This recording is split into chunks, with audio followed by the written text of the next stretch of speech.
BNP উপজেলা পরিষদ নির্বাচনে অংশ না নেওয়ার কথা জানালেও তৃণমূলের দলটির অনেক নেতাই স্বতন্ত্র প্রার্থী হতে চান। কেন্দ্র থেকে তাদের বহিষ্কারের হুমকি দেওয়া হলেও প্রয়োজনে পদত্যাগ করেও নির্বাচনের কথা জানিয়েছেন অনেকেই। আদালতের স্থগিতাদেশের কারণে পবা বাদে রাজশাহীর বাকি 9 উপজেলার নির্বাচন হবে প্রথম ধাপে। এরই মধ্যে স্বতন্ত্র প্রার্থী হিসেবে লড়তে মনোনয়নপত্র সংগ্রহ করেছেন বিএনপির কয়েকজন নেতা। তবে কেন্দ্রীয় নেতারা বলছেন দলের সিদ্ধান্তের বাইরে গেলেই বহিষ্কার। নিরপেক্ষ নির্বাচন হলে আওয়ামী লীগ কোথাও টিকতে পারবে না, এটা সবাই জানে।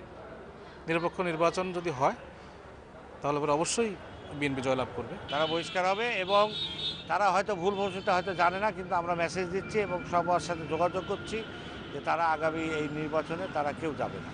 সৈয়দপুর বিএনপির সভাপতি আব্দুল গফুর সরকার প্রয়োজনে দল থেকে পদত্যাগ করে হলেও উপজেলা পরিষদের নির্বাচন করতে চান। স্থানীয় জনগণের দাবির প্রেক্ষিতেই এই সিদ্ধান্ত বলে জানান তিনি।